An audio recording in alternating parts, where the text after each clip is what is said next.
9300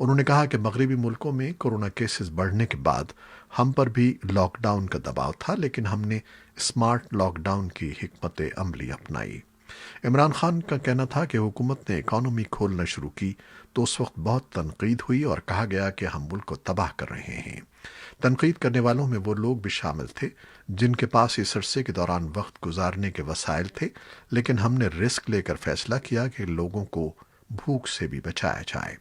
ان کے بقول دنیا آج تسلیم کر رہی ہے کہ مکمل لاک ڈاؤن ممکن نہیں ہے اور وہ ہماری حکمت عملی پر کاربند ہیں۔ National command and operation control نے عوام سے اپیل کرتے ہوئے کہا ہے کہ کورونا ابھی تک موجود ہے، ایس او پیز پر عمل درآمد کرنا ہوگا۔ حفاظتی تدابیر اختیار کرنے سے عید الاضحیٰ کا مرحلہ بھی گزر جائے گا۔ دوسری جانب پنجاب حکومت نے کورونا وائرس کے باعث عید الاضحیٰ کے موقع پر صوبے بھر میں تمام کاروباری مراکز بند کرنے کا فیصلہ کیا ہے۔ کاروباری مراکز پیر اور منگل کی درمیانی شب سے 5 اگست تک بند رہیں گے۔ فیصلے کے مطابق لاک ڈاؤن کے دوران medical stores, grocery stores, transport اور دفاتر کھلے ہوں گے۔ پاکستان کے وفاقی دارالحکومت اسلام آباد میں کورونا وائرس پر قابو پانے کے لیے پیر سے عید الاضحیٰ کی تعطیلات تک مختلف مقامات کو بند کر دیا گیا ہے۔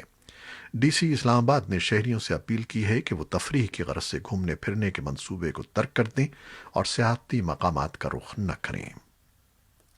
پاکستان میں وزارت خزانہ کی جانب سے جاری اعداد و شمار کے مطابق 30 جون سن 2020 کو ختم ہونے والے مالی سال کے دوران پاکستان کو بیرونی مالیاتی اداروں اور عالمی مالیاتی فنڈز کی جانب سے مجموعی طور پر 13 ارب ڈالر کے قرض موصول ہوئے، اور اگر اس میں گزشتہ سال کو بھی شامل کر لیا جائے تو پاکستان نے گزشتہ 2 مالی برسوں کے دوران 29 ارب 20 کروڑ ڈالر مالیت کے بیرونی قرضہ جات حاصل کیے ہیں، اور ان میں سے 26 ارب 20 کروڑ ڈالر قرض عمران خان کے دور حکومت میں حاصل کیا گیا۔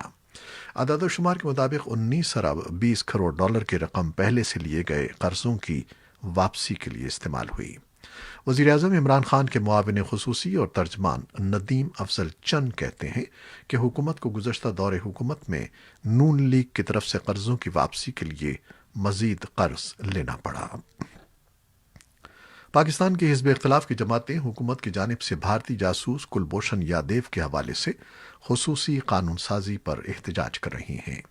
حزب اختلاف کا کہنا ہے کہ عالمی عدالت انصاف کے فیصلے کو جواز بنا کر آرڈیننس کا اجرا قومی سلامتی کا معاملہ ہے، جسے عوام اور پارلیمنٹ سے خفیہ رکھا گیا ہے۔ ملک کے سب سے بڑے شہر کراچی میں 2 روز سے جاری مسلسل بارشوں نے معمولات زندگی بری طرح متاثر کیے ہیں۔ کئی علاقوں میں سیلابی کیفیت کی وجہ سے پانی گھروں میں داخل ہو گیا ہے۔